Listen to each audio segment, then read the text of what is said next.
오늘 주시는 하나님 말씀 요한복음 11장 17절에서 27절까지 말씀입니다. 저와 여러분이 한 절씩 교독하도록 하겠습니다. 예수께서 와서 보시니 나사로가 무덤에 있은지 이미 나흘이라. 예수께서 가깝기가 한 오리쯤 되매 많은 유대인이 마르다와 마리아에게 그 오라비의 일로 위문하러 왔더니 마르다는 예수 오신다는 말을 듣고 곧 나가 맞되 마리아는 집에 앉았더라. 마르다가 예수께 여짜오되 주께서 여기 계셨더라면 내 오라버니가 죽지 아니하였겠나이다. 그러나 나는 이제라도 주께서 무엇이든지 하나님께 구하시는 것을 하나님이 주실 줄 아나이다. 예수께서 이르시되 내 오라비가 다시 살아나리라. 마르다가 가로되 마지막 날 부활에는 다시 살 줄을 내가 아나이다. 예수께서 이르시되 나는 부활이요 생명이니 나를 믿는 자는 죽어도 살겠고 무릇 살아서 나를 믿는 자는 영원히 죽지 아니하리라니 이것을 내가 믿느냐. 이르되 주여 그러하외다. 주는 그리스도시요 세상에 오시는 하나님의 아들이신 줄 내가 믿나이다. 아멘. 할렐루야. 아멘. 우리 서로 전후좌우로 참 잘 오셨습니다. 서로 인사하시겠습니다. 참 잘 오셨습니다. 네. 먼저 양해 말씀을 드리는 것은 우리 방송실에서 이 설교 중에는 잠시만 꺼주시면 설교에 좀 도움이 되겠습니다. 리모컨으로 프로젝트를 잠시만 꺼주시면 감사하겠습니다. 여러분 참 찬양이 귀하지요? 네, 여러분 그 찬양처럼 모든 것이 주님의 은혜인 줄 알고 그렇게 여러분 사시길 바랍니다. 오늘 우리 요한복음 11장 말씀 읽었는데 예수님께서 요단강 건너편에 계실 때 나사로가 병이 들었다 이런 소식을 들으십니다. 나사로와 마르다와 마리아 이 삼남매, 예수님이 삼남매를 참 사랑하는 관계였습니다. 이 소식을 듣고 예수님이 이제 베다니로 가시는데, 베다니는 나사로가 있는 곳이고 거기 이제 가시려고 하는데 이상하게 바로 가지 않고 이틀 동안 더 계시다가 이틀 늦게 가셨다는 말이죠. 그래서 뭐 오는 시간 가는 시간 이틀 기다린 시간 다 했더니 도착했을 때는 벌써 나사로가 죽은 지 나흘이나 지난 상태였다는 거지요. 시신은 이미 무덤 속에, 이스라엘의 무덤은 동굴이니까 동굴에 넣고 바위로 문을 닫고 그 몸에서는 벌써 사흘이 지나니까 냄새가 날 정도로 시신도 부패를 벌써 했습니다.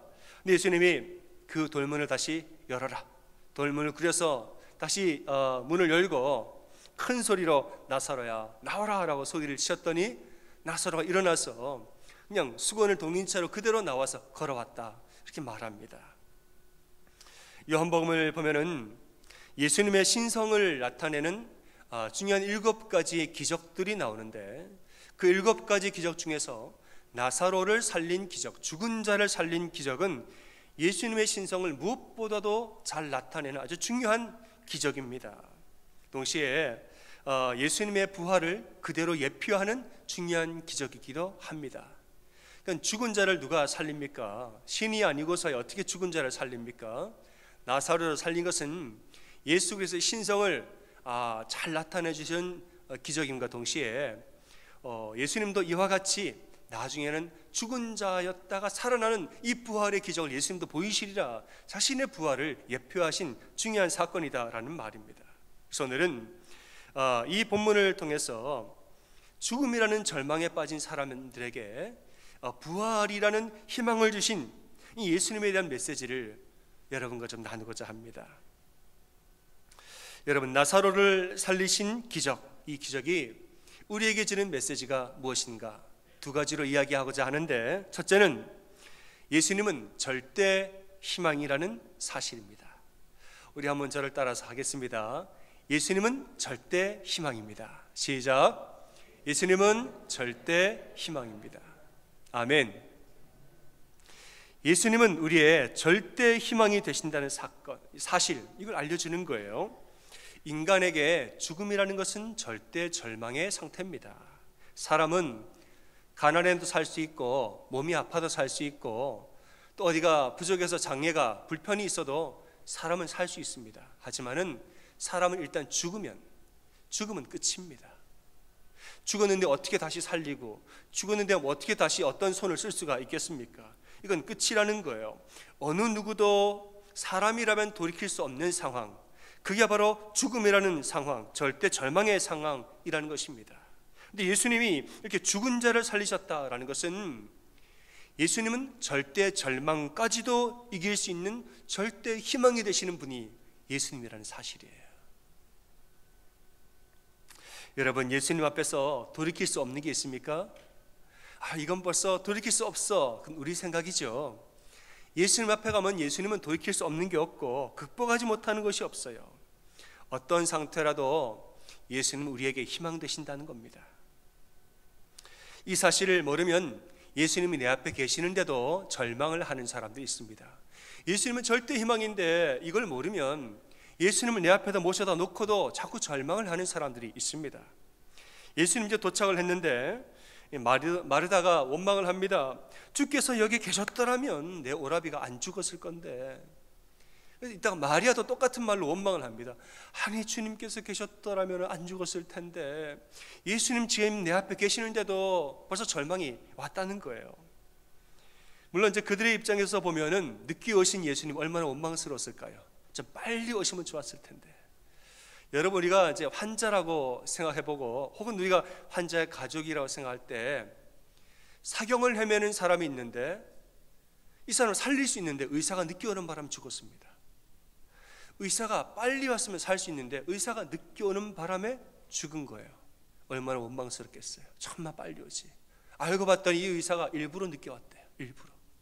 다른 걸 일부러 하느라고 빨리 올 수 있었는데 일부러 늦게 왔다는 거예요. 그럼 얼마나 더 원망스럽습니까? 그런데 이 의사는 그냥 보통 의사가 아니라 죽은 자도 살리는 의사요.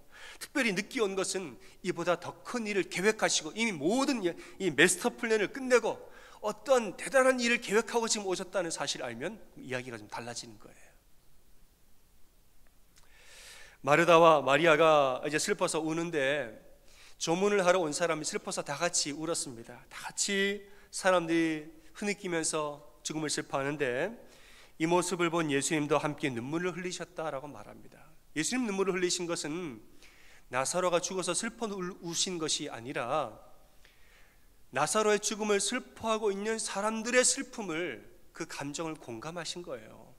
아유, 쟤네가 얼마나 마음이 아프면 저렇게 울까 하는 마음이 공감이 되니까 나사로 때문에 운 것이 아니라 그 사람의 슬픔 때문에 예수님이 우신 거지요. 또 한편으로는 예수님 마음에는 비통한 마음, 심령의 비통한 마음도 함께 있었다. 말하자면 답답한 마음도 함께 있었다는 거예요. 예수님 마음에 두 가지 마음이 함께 있습니다. 첫째는 사랑하는 사람을 잃어버린 이 유가족들의 슬픔, 그들의 눈물을 공감하는 슬픔이 있었고, 또 한편으로는 그런데 너네는 내가 여기 왔는데도 왜 나를 못 믿니? 내가 여기 왔는데도 왜 나를 못 믿냐? 답답한 마음이 그 안에 동시에 있었다는 거예요. 이 비통히 여기셨다는 말을 헬라어 원어로 보면은 분노로 인하여서, 화가 나서 말처럼 코에 이 콧김이 나왔다, 이런 의미가 있어요. 아이고 답답한 녀석들아, 이런 마음이 그에게 있었다는 거예요. 그러는 중에 한 사람이 또 말을 툭 하고 내뱉습니다. 조문한 사람 중에 누가 툭 하고 말을 하는데, 아니 맹인의 눈을 뜨게 한 사람이 이 사람은 죽게 할 수 없었더냐, 이런 말을 툭 했어요. 예수님이 더 속으로 비통히 여기셨다 그러죠. 아니 너네가 내가 맹인의 눈을 뜨게 했다는 것을 믿는다면 지금 이 순간에 내가 뭐라도 할 수 있는 것은 왜 못 믿느냐, 이런 마음이 있는 거예요.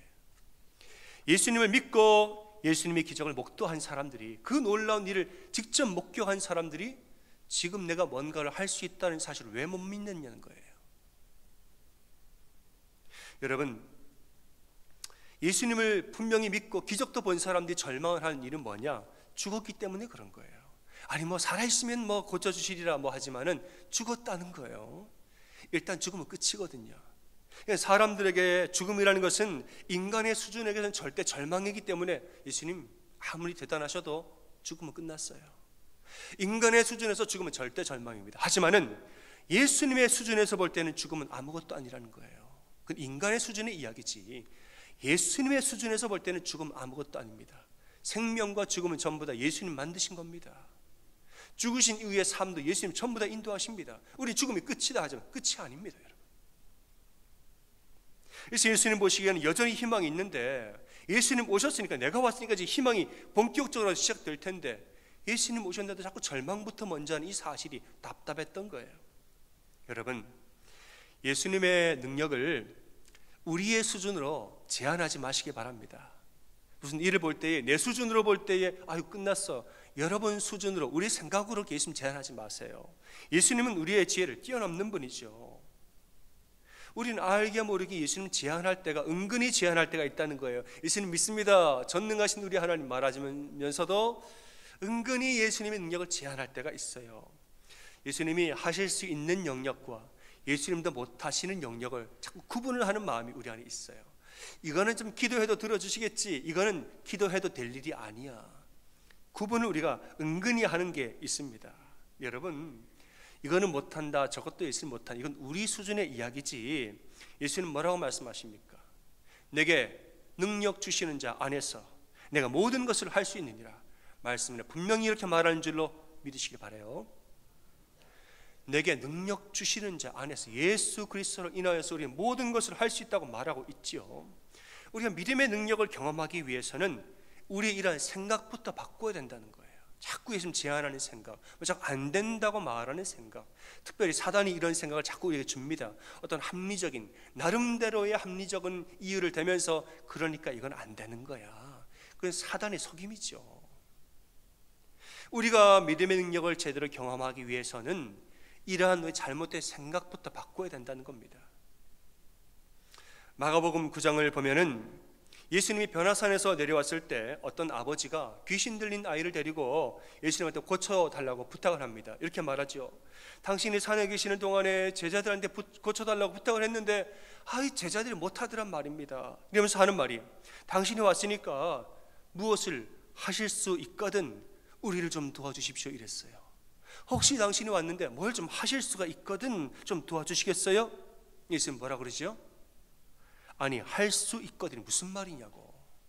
그 생각부터 고치라는 거예요. 할 수 있거든 무슨 말이냐고. 믿는 자에게 능치 못한 것을 모르냐고. 이렇게 말하고 있죠. 일단 아버지가 바로 고백을 합니다. 내가 믿나이다, 나의 믿음 없는 것을 도와주소서. 그 후에 예수님이 아이를 고치셨다는 거예요. 예수님이 이 고치신 순서를 가만히 보세요. 아이를 먼저 안 고치고 아버지의 생각부터 고쳤다는 거예요. 아버지의 생각은 왜 부정적이냐? 여러분, 왜 부정적일까요? 아버지의 생각이 왜 안 된다고 생각할까요? 실패에 대한 경험 때문에 그렇습니다. 아이가 거품을 물고 격려를 일으키고 어려서부터 불과 물에 막 뛰어들고, 어려서부터 아이를 사랑하니까 얼마나 노력을 많이 했겠습니까? 어디 무슨 약을 구해다가 먹이고 의원을 찾아가고, 오늘은 제자들에게도 찾아오고, 근데 다 안 되더란 말이에요. 안 되더라. 해봤는데 안 되더라. 이 실패의 경험들이 아버지한테 자꾸 쌓이니까 안 된다는 생각이 그냥 딱 들어온 거예요. 근데 예수님 보시기에는 아이를 고치는 것보다 아버지의 이런 부정적인 생각이 더 큰 문제였다는 것이에요. 왜냐하면 여러분, 사람의 생각이 안 바뀌면 병 고침을 받아도 계속 문제입니다. 생각이 안 바뀌면 병 고침을 받아도 사람은 안 변합니다. 생각 자체가 변하지 않으면 잠깐 은혜를 받았어도 돌아서면 끝입니다. 예수님에 대한 전적인 신뢰가 그에게 정말 없으면은 육체가 나았어도 다시 마음은 자기 마음대로 산다는 거예요. 고난이 닥치면 또 불안해하고 또 어떻게 하나, 또 이런 마음이 드는 거지요. 예수님은 아버지의 생각을 먼저 고쳤다는 거예요. 내 앞에 와서, 다른 데에서는 내가 모르겠지만은 내 앞에 왔을 때에는 할 수 있거든이라는 말을 하지 말라는 거예요. 나는 예수 그리스도인데 네가 지금 내 앞에 와 있고 내가 너와 함께 할 때에는, 그때는 다른 데는 몰라도 내가 너와 함께 할 때는 할 수 있거든이라는 말을 쓰지 말라는 거예요. 믿는 자에게는 능치 못한 일이 없다는 사실을 완전히 믿고 살라고 말하는 줄로 믿으시기 바랍니다. 이 어떤 절망을 느낀 것은 제자들도 마찬가지입니다. 이 제자들이 귀신 들린 아이를 고치려 하다가 못 고쳤단 말이에요. 근데 이게 왜 절망이 되느냐? 예수님이 아닌데 뭐하러 절망을 느끼느냐? 그럴 수도 있지. 근데 그게 아니에요. 이 시기적으로 보면은 당시는 제자들은 전도여행을 이미 다녀온 상태였다는 말이죠. 제자들은 전도여행을 하면서 병든 자를 고치고 귀신 들린 자를 내쫓는 이런 기적의 역사를 본인이 체험을 하고 왔습니다. 우리가 기도하니까 병든 자가 낫더이다, 선포를 했더니 귀신이 떠나가더이다, 전도여행 중에 이런 경험을 하고 왔습니다. 그런 경험이 있었던 거죠. 지금 와서 기도를 하는데 지금은 안 되는 거예요. 이상하다, 왜 지금은 안 되지? 집에 가는 게 예수님께 여쭤봤어요. 예수님, 아까 우리는 왜 못했습니까? 지난번에 했는데. 예수님 뭐라고 대답하십니까? 말하기를 기도 외에는 다른 것으로는 이런 종류가 나갈 수가 없느니라 말하고 있습니다. 기도 외에는 이런 이유가 나아갈 수 없느니라. 말하자면 제자들이 전도여행 갈 때는 영적으로 깨어가지고 열심히 기도한 거예요. 전도여행 간다 그러니까 열심히 간절히 기도하고 간절히 기도로 중무장이 되어 있으니까 나아가서 사역할 때 역사가 나타난 거죠. 근데 여행이 끝나고 돌아와가지고 시간이 지나니까 기도가 시들해지고 그냥 이렇게 그냥 기도의 불이 꺼져가지고 산 거예요. 그러니까 안 나타나게 되는 거예요. 여러분, 우리는 어려운 일을 만날수록 기도를 해야 되는데 이상하게 어려운 일을 만날수록 기도를 안 하는 경우도 있습니다. 어려운 일을 만날수록 이 어려움 이건 주님밖에 못합니다 하고 주님께 그냥 붙들려서 엎드려서 기도를 해야 되는데 아이고 이런 일까지 당했으니 기도해서 뭐하나, 이상하게 기도를 안 하는 경우가 또 있다는 거예요. 왜 이런 마음이 드느냐? 기도해봤는데 안 됐더라 하는 실패의 경험이 그 마음에 있어서 그렇습니다. 여러분, 제가 다시 한번 여쭤볼게요. 우리가 기도할 때 왜 실패의 경험을 가지게 되는 걸까? 여러분께 여쭤봅니다. 여러분, 정말 예수님을 온전히 믿고 끝까지 기도해 보셨습니까? 예수님이 하실 수 있음을 진실로 믿고 예수님 지금 나와 함께 하신다는 사실을 믿고 우리 예수님 분명히 역사하신다는 사실을 믿고 정말 여러분 끝까지 기도해 보셨습니까? 중도에 그냥 포기하거나 그냥 조금 설렁설렁 하다가 뭐 이런 기도 여기까지만 해도 들어주시면 좋겠다 하는 정도로 그냥 살짝 기도하고, 여러분 그렇게 하지는 않았습니까? 기도할 때에는 정말 예수님 붙들 때는 꽉 붙드셔야 돼요. 맞습니까 여러분? 예수님 붙들 때 그냥 우리가 이 손이 있다면 이 손이 기도의 능력이라고 볼 때, 기도의 강도라고 볼 때 예수님 슬쩍 붙들어서 만지기만 해도 고쳐줄 거지요. 참 뭐 예수님 그런 능력이 다 있겠지만은 매사에 그렇게 기도하면 되겠습니까? 어려울 때는 예수님을 그냥 꽉 붙들어야 되는, 꽉 붙들고 예수님 딴 데 가지 마세요, 나 좀 봐주세요, 이런 마음으로 꽉 붙들고 정말 여러분 간절한 마음으로 마음을 쏟으면서 간절하게 기도해 보셨냐는 거죠.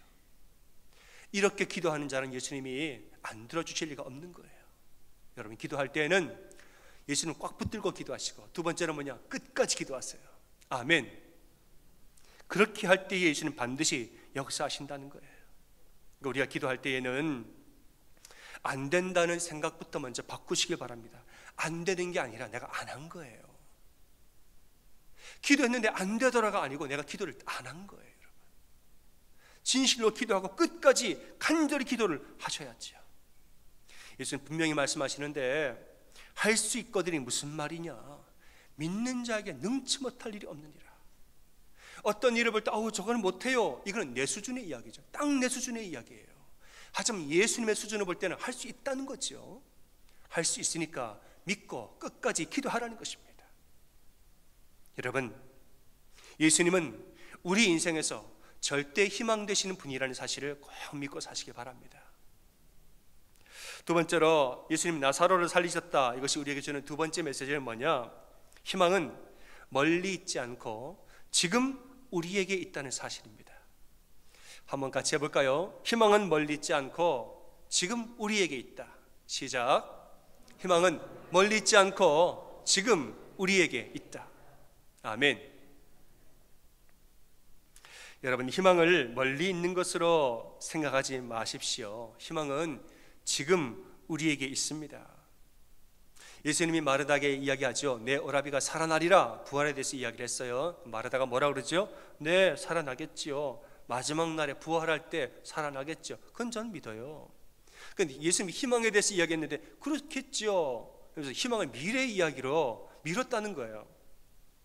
예수님 뭐라고 그러시죠? 그게 아니라는 거예요. 나는 부활이요 생명이니 나를 믿는 자는 죽어도 살겠지만은 살아서 믿는 자는 영원히 죽지 아니하리라. 내가 이것을 믿느냐라고 말했어요. 아니 자꾸 부활을 미래의 일, 나중의 일, 자꾸 미래로 미루지 말고, 물론 미래도 살겠죠. 왜냐하면은 나를 믿는 자는 죽었어도 살겠고, 이거 미래의 부활이죠. 하지만은 현재의 부활도 있다는 거예요. 살아서 믿는 자는 영원히 죽지 아니하리라. 예수님 자체가 부활이요 생명이기 때문에 예수님과 함께 있는 자는 지금도 생명과 부활을 느끼고 누리고 살게 되는 거예요. 예수님 자체가 부활이요 생명인데, 예수님 내 안에 계시면 나도 매일매일 부활하고 매일매일 생명을 누리는 것이지요. 그런 의미에서 부활과 생명은 미래의 일이지만 동시에 현재 내 삶에 일어난 일이기도 합니다.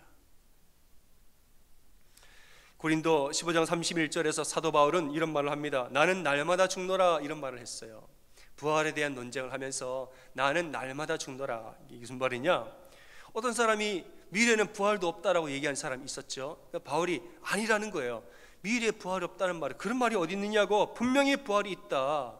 그러면서 하는 말이, 부활이 만약에 없다면 우리가 왜 이렇게 고생하면서 위협을 무릅쓰고 우리가 죽음을 불사하고 살겠느냐는 거예요. 부활이 있기 때문에, 우리는 부활을 믿기 때문에 매일매일 죽음을 불사하고 산다. 그런 의미에서 우리는 날마다 죽으면서 산다. 왜냐? 부활을 믿기 때문에 날마다 죽음을 불사하고 산다는 거예요. 여러분 보세요. 날마다 죽노라, 이 말이 뭔가 좀 오해가 있죠. 죽음을 한 번인데 어떻게 날마다 죽습니까? 여러분, 내가 오늘 죽었으면 끝이지 어떻게 내일 또 죽어요? 내가 오늘 죽고 내일 또 죽는다는 건 무슨 말이에요? 오늘 죽었다가 뭐 했다는 겁니까? 다시 살아났다는 거예요. 오늘 죽었는데 다시 살아났어요. 그러니까 내일 또 죽는 거예요. 그 내일 또 살아나고 모레 또 죽는 겁니다. 그러니까 말하자면 나는 날마다 죽노라, 다른 말로 말하면 나는 날마다 다시 사노라, 이 말인 줄로 믿으시기 바랍니다. 사도 바울은 나는 예수님 안에서 날마다 죽지만 예수님으로 말미암아 날마다 나는 부활하고 산다는 거예요. 이 의미가 거기에 또 있는 것입니다. 사람들은 미래의 희망이 있으리라 기대는 하면서도 그 희망이 지금 내 삶에 있는지는 잘 모르고 삽니다. 가끔 이렇게 물어볼 때가 있어요. 하나님이 여러분을 선한 길로 앞으로 인도하실 것을 믿으십니까? 그러면 아멘 그래요. 앞으로 우리의 미래를 선하게 인도하실 줄로 믿습니까? 아멘 그래요. 그런데 그렇다면 하나님 지금도 이미 나를 선하게 인도하고 계시는 줄은 믿으십니까? 그러면 잠깐 생각을 합니다. 주춤해요. 왜냐하면 지금 나를 인도하신다, 지금 내 삶을 가만히 돌아봤더니 어제나 오늘이 똑같은데, 고난은 여전히 그대로 있는데, 문제가 아직 해결이 안 됐는데 뭘 어떻게 선하게 인도하시지? 주춤거리는 마음이 있다는 거예요. 사람 마음이 그렇죠. 앞으로 하나님이 인도하실 줄 믿습니다. 그러면 앞에 일이니까, 아직 이루어지지 않으니까 아멘, 그렇게 되겠죠. 아멘 쉽게 하지만은 지금도 하나님이 역사하고 계십니다. 그러면 지금 어떡해요? 난 잘 모르겠는데요. 삶을 돌아봤더니 어떻게 역사인지 잘 모르겠는데요. 현재의 희망에 대해 잘 모르겠다고 말한 그 마음이 있다는 거예요. 여러분, 희망은 멀리 있지 않고 가까이 있습니다. 희망은, 예수님이 우리에게 주신 희망은 결코 멀리 있지 않고 가까이 있습니다. 특별히 가까이 있대, 아주 가까이 있어요. 너무너무 가까운 곳에 있습니다. 어디에 있을까요, 여러분? 손짓으로 그 위치를 지정할 수 있다는 거예요. 위치가 어딘지 한번 지정해 볼까요? 희망은 아주 가까운 곳에 있습니다. 어디 있습니까? 내 안에 이미 있는 줄로 믿으시길 바랍니다. 내 안에 왜 희망이 있습니까? 내 안에 절대 희망인 예수님이 안에 있기 때문에 우린 이미 희망을 품은 자예요. 믿으십니까? 예수님 자체가 생명이고 부활인데 그분이 내 안에 있으면 나도 살고 나도 부활하는 것이죠. 예수님 자체가 절대 희망인데 예수님 내 안에 계시면 난 이미 희망을 품고 사는 존재죠. 희망을 자꾸 미래의 일로, 나중의 일로 아니라는 거예요. 지금 이미 이 희망은 우리 안에 와 있습니다. 그래서 예수님과 동행하는 사람은 이 희망의 삶을 살고 있는 것이에요. 1960년대 독일에서 신학 공부를 하던 안병무 박사님이라는 신학자가 있습니다. 한국의 참 유명한 신학자이시죠. 이분이 1960년대에 한국의 암담한 그 현실을 바라보면서 한국에 있는 선생님, 스승님에게 편지를 썼습니다. 이런저런 편지를 쓰면서 그 내용 중에 이렇게 물어봐요. 선생님, 조국의 현실을 바라볼 때 빛이 있습니까? 이렇게 물어봤어요. 우리나라 사랑하는 조국을 바라볼 때 선생님 빛이 있습니까? 이런 글을 썼어요. 이 선생님이 이제 편지를 받아보고 한국에서 제자들과 성경 공부를 하시다가 독일에서 안 박사한테 편지가 왔다고, 이 편지를 이제 이 공부 시간에 읽어줬어요. 읽어주는데 쭉 읽다가 이 부분에서 잠깐 딱 멈추셨다는 거예요. 쭉 읽다가 선생님 빛이 보입니까? 하는 질문을 잠깐 멈추시더니 마치 그 안 박사가 바로 내 앞에 있는 것처럼 그 서 계신 자리에서 바닥에다 발을 꽝 하고 구르시더니 이렇게 외쳤다는 거예요. 안 박사, 당신 속에 빛이 있으면 빛이 있는 거고 당신 속에 빛이 없으면 빛이 없는 거지. 이렇게 소리를 질렀다는 거예요. 안 박사가 내 안에 있는 것처럼 내 바로 앞에 서 있는 것처럼 발을 꽝 하고 그러더니 안 박사, 당신 안에 빛이 있으면 빛이 있는 거고 당신 안에 빛이 없으면 빛이 없는 거지. 들으라고 말했다는 거예요. 맞는 말이 아닙니까 여러분? 여러분 빛이 보입니까? 여러분 희망이 보이십니까? 여러분의 삶에 희망이 있습니까? 여러분 마음속에 예수님 계시면 희망이 있는 것이고 예수님 안 계시면 희망이 없는 거예요. 맞습니까? 여러분 안에 예수님 계시면, 살아계시면 희망이 있는 것이고 여러분 안에 예수님 죽어 계시면 희망이 없는 거예요. 희망이 있다, 희망은 주변 환경에 대해서 희망이라 말하지 마세요. 주변 환경이 이러하니까 희망이 있고 주변이 이러하니까 희망이 없고 주변 환경에 따라서 희망이 있고 말하지 마세요 여러분. 내 안에 희망이 있으면 있는 거고 내 안에 희망이 없으면 없는 거예요. 환경은 내 안에 계신 예수님이 바꾸어 주시는 것이 환경이지 중요한 것은 내 마음이란 말이에요. 내 마음. 여러분 예수님이 내 안에 계시면은 우리는 날마다 쓰러져도 날마다 부활하고 사는 줄로, 날마다 다시 살면서 사는 인생 되는 줄로 믿으시기 바랍니다. 사랑하는 여러분, 예수님은 부활이요 생명이니 그를 믿는 자는 죽어도 살겠고 살아서 믿는 자는 영원히 죽지 아니하리라. 예수님을 중심에 모시고 사는 자는 날마다 부활과 생명을 경험하고 사는 것입니다. 절대 희망이신 예수님이 내 안에 계시니까 희망은 이미 내 안에 있습니다. 여러분 주변 환경에 흔들리지 말고 정말 예수님만 바라보고 예수님과 동행하면서 희망 가운데 사는 여러분 다 되시기를 주님의 이름으로 축원합니다. 아멘. 우리 옆에 계신 분들에게 이렇게 고백합니다. 예수님은 절대 희망이십니다. 시작. 예수님은 절대 희망이십니다. 아멘. 마음에 손 얹고 이렇게 고백하시고 예수님 이 안에 계시니 나는 희망이 있습니다. 시작. 예수님이 이 안에 계시니 나는 희망이 있습니다. 아멘. 찬양하겠습니다.